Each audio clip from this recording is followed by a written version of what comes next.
ভারতের সঙ্গে সংঘাতে অত্যাধুনিক শক্তি প্রদর্শন করায় পাকিস্তানের ভূয়সী প্রশংসা করেছে বিশ্বের অন্যতম পরাশক্তি চীন।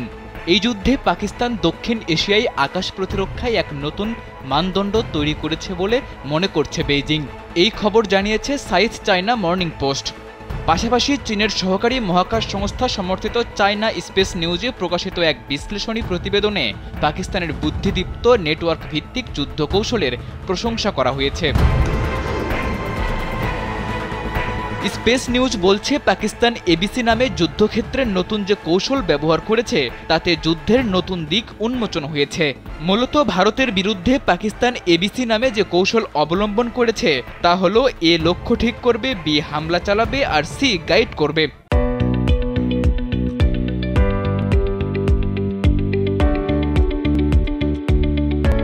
পাকিস্তানের বিমান বাহিনী গ্রাউন্ড রাডার, ফাইটার জেট এবং আকাশে নজরদারি চালানো ব্যবস্থার সমন্বয়ে ভারতের ৬টি যুদ্ধ বিমান ভূপাতিত করেছে।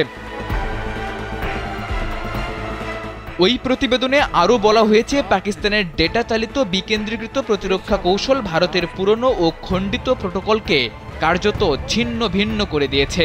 যদিও প্রতিবেদনে চীনা অস্ত্রের নাম সরাসরি উল্লেখ করা হয়নি, তবে বিশ্লেষকদের দাবি HQ-9P air defence system, ZDK-03 AWACS এবং পিপল-15E মিসাইল সজ্জিত J-10C যুদ্ধ বিমান চীনের তৈরি, যা পাকিস্তানের বর্তমান শক্তির মূল স্তম্ভ।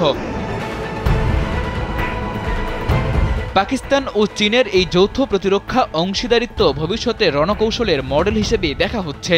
ভারতের দুর্বল ইন্টার অপারেবিলিটি ও মন্থর প্রতিক্রিয়ার বিপরীতে পাকিস্তানের স্মার্ট যুদ্ধনীতি এখন এক কঠিন সতর্ক বার্তা বলে মনে করছেন বিশ্লেষকরা। সাদাতুর রাফি, কালবেলা।